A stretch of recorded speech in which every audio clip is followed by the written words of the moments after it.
देखिए जिस तरह से यहाँ पर उत्कर्ष कोचिंग सेंटर के बाहर कल रात से माहौल बना हुआ है। आप देख रहे हैं दो गुट बन गए हैं यहाँ पर और सब तरह से अलग अलग तरह की बयानबाजी आ रही है, कोई किस तरह का आरोप लगा रहा है, लेकिन अभी तक प्रशासन के माध्यम से पुख्ता सूचना नहीं आई है और कोई हेल्थ बुलेटिन भी प्रॉपर जारी नहीं हुआ है। लेकिन आखिरकार ये जरूरत क्यों पड़ी दो ग्रुप बनने की और अलग अलग तरह की बयानबाजी होने की? कोई आखिरकार घटना इतनी मतलब बड़ी तो मान सकते हैं, आखिरकार जान चली जाती तो बहुत बड़ी घटना बन जाती। आखिरकार बचाया भगवान ने, ईश्वर ने बचाया, मौत नहीं हुई, गैस का रिसाव हुआ है, उसकी वजह से यहाँ पर ऐसा हुआ है। लेकिन कुछ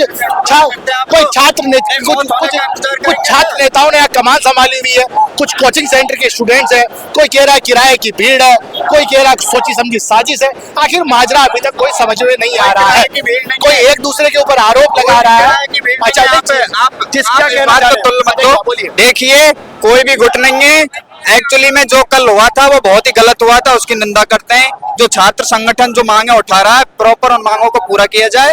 और यहाँ पे कोई भी ना तो भाड़े का बुलाया हुआ आदमी है, ना कोई छात्र अपने। मैं क्या नहीं कह रहा हूँ, मेरे पास रिकॉर्डेड है, कुछ छात्रों ने एक दूसरे ने आरोप लगाया है।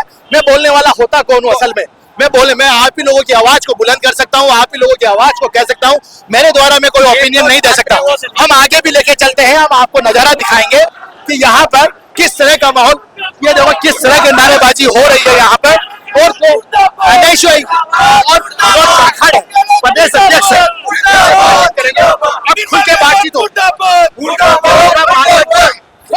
देखिए ये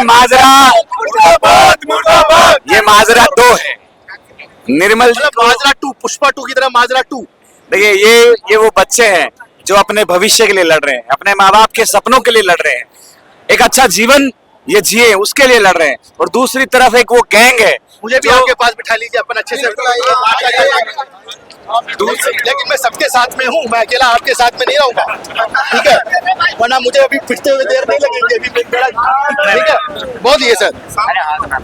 देखिए हम ये चाहते हैं कि इन बच्चों को न्याय मिले, पीड़ितों के परिवार को जो है मुआवजा भी मिले और इन बच्चों के साथ न्याय किया जाए। हमारी कोई राजनीतिक बात नहीं है, हमारी सिर्फ एक सीधी सिंपल बात है कि जो घटना हुई उसकी जवाबदेही जिसकी बनती है उसको गिरफ्तार किया जाए, उसके खिलाफ जो है कार्रवाई की जाए।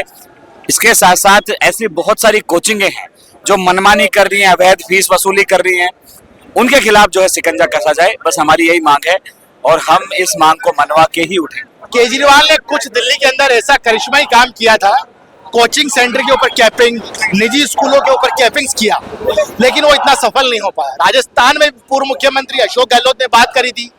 अब भजन लाल सरकार जो नए मुख्यमंत्री बने, अंतिम पंक्ति के एमएलए, 2023 दिसंबर के अंदर 1 साल पूरा हो गया, जश्न की तैयारियां मनाई जा रही है हर जिले के अंदर। राइजिंग राजस्थान हो गया है, सब कुछ हो चुका है। आखिरकार अब वो किस तरह से अंकुश लगाएंगे?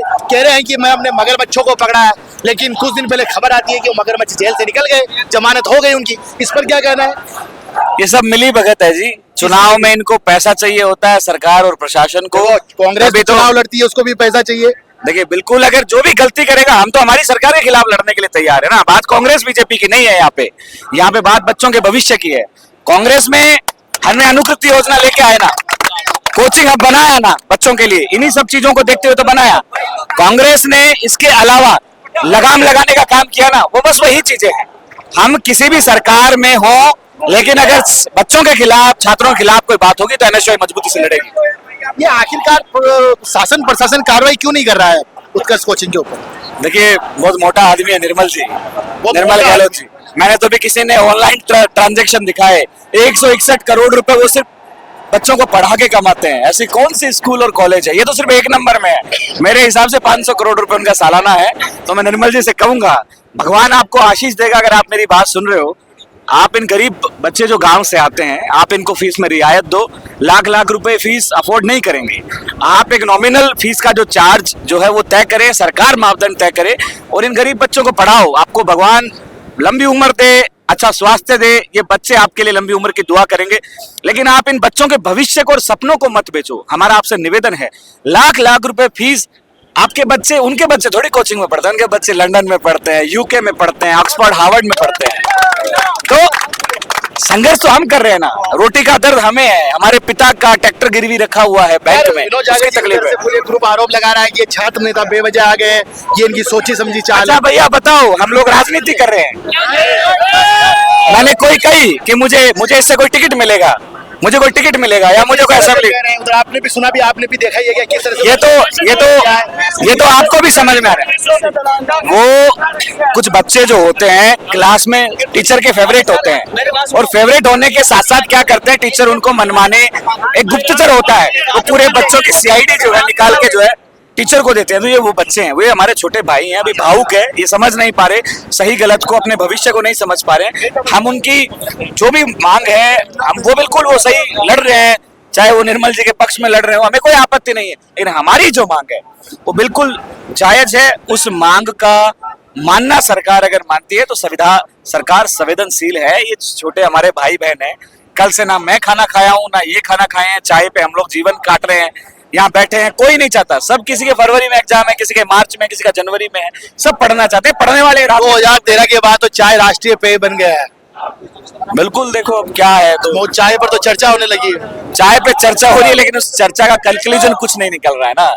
आप देखिए, एक तरफ राइजिंग राजस्थान मनाया जा रहा है, बाहर से बड़े बड़े इन्वेस्टर्स लाए जा रहे हैं, मदमस्त होके सरकार गाना एंजॉय कर रही है। सोनू निगम आरोप लगा के गए सरकार के ऊपर, तो लगाएंगे। सरकार कलाकारों की अवहेलना करती है, उनको नजरअंदाज करती है, उनका मखौल उड़ाती है। मुझे क्या बुलाने की जरूरत थी राइजिंग राजस्थान के प्रोग्राम में? तो सोनू जी भी क्या है कि वो ज्यादा ही सरकार के वो प्यारे पप्पू बन गए थे, प्यारे लाडले बच्चे बन गए थे, वो भी सरकार के। हाँ, निगम जी भी।